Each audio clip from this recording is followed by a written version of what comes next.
আসসালামু আলাইকুম। Hello viewers, আশা করি সবাই ভালো আছেন। আজ যাচ্ছি আমরা উল্লাপাড়া উপজেলা মোহনপুর ইউনিয়নে কবুতগাতি নতুন পাড়াতে। দেখতে পাচ্ছেন এখন আপনাদের একটা নদীর সাথে পরিচয় করে দেবো। সেই নদীটা হয়তো অনেকেই চেনেন এবং অনেকেই চিনে থাকেন। তার কারণে সেই নদীটা আপনাদেরকে পরিচিত করিয়ে দেব। কারণ এই নদীটি দেখা মাত্রই যারা এখানে শৈবাল কাটিয়েছেন তারা এই নদীটা দেখার মাত্রই আপনারা চিনে চিনে যাবেন এই নদীটি আসলে কোথায় নদী এবং কোথায় অবস্থিত তা অবশ্যই আপনারা জেনে যাবেন। নদীতে অনেকে শৈবাল জড়িয়ে আছে, নদীটা ঘিরে অনেকে শৈবাল জড়িয়ে আছে যারা ছোটবেলায় গ্রামে বসবাস করছেন এবং এই গ্রামে যারা বসবাস করছেন, যারা জীবিকার তাগিদে দূর প্রবাসে আছেন, তারা এই নদীকে অনেকটাই মিস করছেন এবং অনেকটাই স্মৃতি বিজড়িত আছে এই নদীটা ঘিরে তাদের এবং শৈবাল কাটছে এই নদীতে ঘিরে থাকে। কারণ ছোটবেলায় আমরা যখন নদীতে গোসল করি, ছোটবেলাটা বড় হয়েছি, তখন তো প্রচুর পরিমাণে পর্যাপ্ত পরিমাণ টিউবওয়েল ছিল না এবং ছিল কুয়ো এবং ২-১টা টিউবওয়েল ছিল, পানি উঠতো কম। তার কারণেই দেখা যায় যে নদীতে মানুষ গোসল করত।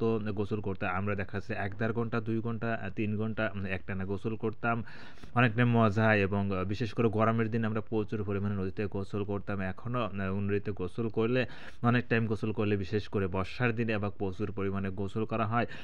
এই কথাগুলো বললাম আসলে এখানে যারা এই গ্রামে জন্মগ্রহণ করছেন এবং দুই পাশে যেহেতু গ্রাম, তাদের এই নদীটাকে অনেকটাই মিস করে থাকেন। তাদের উদ্দেশ্য এই ভিডিওটা করা এবং তাদের অথবা তারা দূর প্রবাসে আছেন, তারা এই নদীকে অনেক মিস করছেন। তারা হয়তো এই ভিডিওটা দেখলে তাদের মনের ভিতর এবং নিজের কাছেও অনেকটা ভালো লাগবে, কারণ তাদের চিত্তবিজড়িত একটা নদী যে শৈবাল এই নদীতে কেটেছে এবং শৈবালের অনেক স্মৃতি এই নদীতে ঘিরে জড়িয়ে আছে। বিশেষ করে এই নদীটা আরও বর্ষার সময়টা অনেক ভালো লাগে, কারণ নদীতে যখন পানিটা পরিপূর্ণ থাকে তখন এই রাস্তা দিয়ে হেঁটে গেলে একটা দর্শনীয় স্থান এবং মনে নিজের কাছেও অনেকটা ভালো লাগে এবং ভালো লাগারই জায়গা।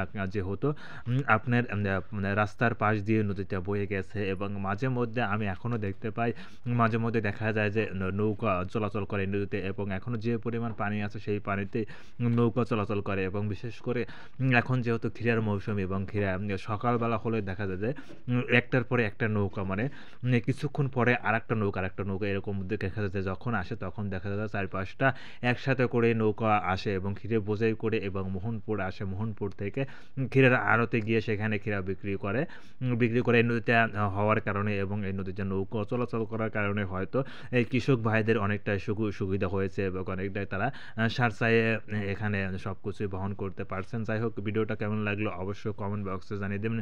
যদি ভালো লাগে তাহলে লাইক, কমেন্ট, শেয়ার দিয়ে আমাদের উল্লাপাড়া পেজ এবং আমাদের উল্লাপাড়া ইউটিউব চ্যানেলের সাথে থাকবেন। আপনি যদি আমাদের উল্লাপাড়া পেজে নতুন হয়ে থাকেন তাহলে অবশ্যই পেজটা ফলো দিয়ে রাখবেন।